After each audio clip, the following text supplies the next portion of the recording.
السلام عليكم ورحمة الله وبركاته. كوجمتوني دعوتوني أبدي أكاديمي نجاجرتو فيا كيسني يجا برنوتا حاراتين الرس دوني جرا channel كينيا فارايوتاتن سبسكرايب قد جتشا ماتيوتاتن مو فيديو كينيا شير لايك كوجوين دقتنا كالتي ما نقرا برنوتا كينيا راتاسين فانا ربا فانا رموتين كتان كودا سدفا كبجرا كتان كودا سدفا كتالي قويا parts of the day أجزاء اليوم إلى الله parts of the day أجزاء اليوم Arabic Aramaic English إن بحر أجت شو برباني اليوم اليوم بحر أجت شو برباني اليوم أليس أجت شو برباني مو الجنة أمس أمس أليس yesterday بحر أجت شو لابس اليوم yesterday أجت شو لابس أمس بور أجت شو لابس غدا يوكان بكرة tomorrow we will see tomorrow يعني بورو لقر نلتقي غدا بورو لقر نلتقي غدا غدا بكرة or jechuudha lamaan isaaniiyyuu الليلة halkan jechuudha tonight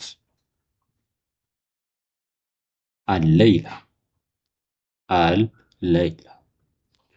البارحة halkan kaleessaa jechuudha البارحة halkan kaleessaa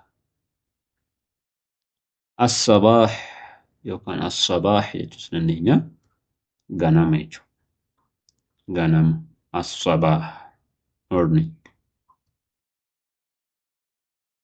الظهر الظهر كان جنو وقت الظهر من الساعة 6 إلى 8 أحيانا إلى 9 بعد الساعة 6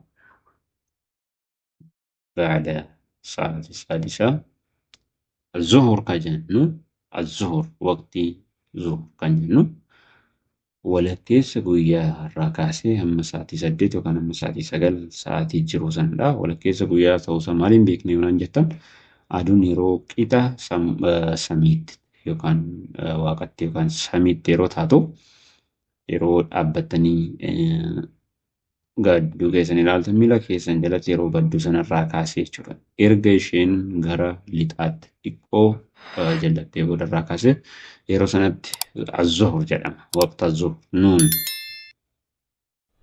az-zuhur al-asr gara galgalaa jechuudha. Sa'aatii 10 irraa kaasee gara galgalaa.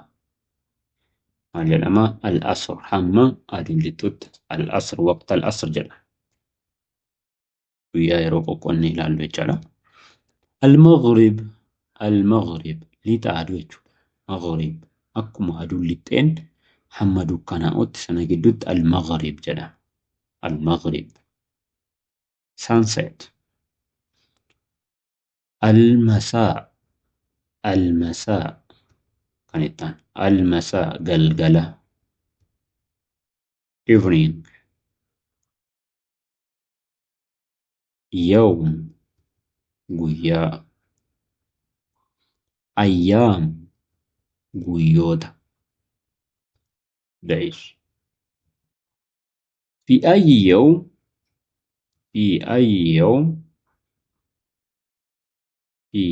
يوم guyyaa maalii yookaan guyyaa yoomii jechuudha. On which day gaafachuudhaaf jecha.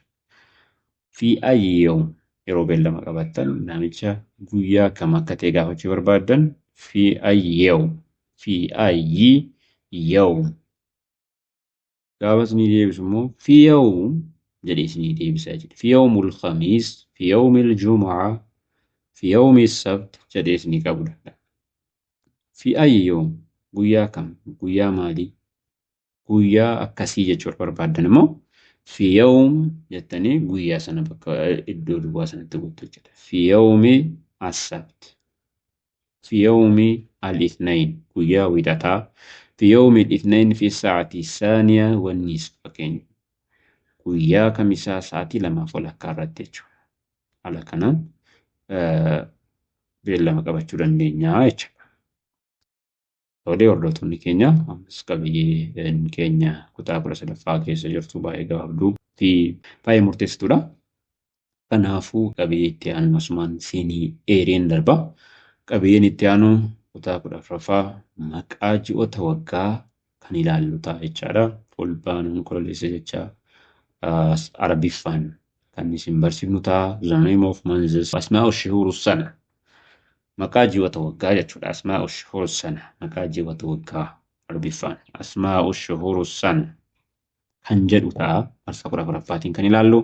Abdii Akkaadaamii ta'allam thumma takallam. Egaa viidiyoon keenya har'aa kana fakkaata ture. Viidiyoo keenya irratti yaada qabaattan comment boxii irratti nu barreessaa. Chaanalii keenyaaf haaraa yoo taatan subscribe godhaa. Yoo maatii taatan ammoo share, like gochuu hin dagatinaa. Waan faana turtaniif galatoomaa. Amma viidiyoo kan biraatiin wal agarruutti nagaa nuuf ta'a. Maasalaam.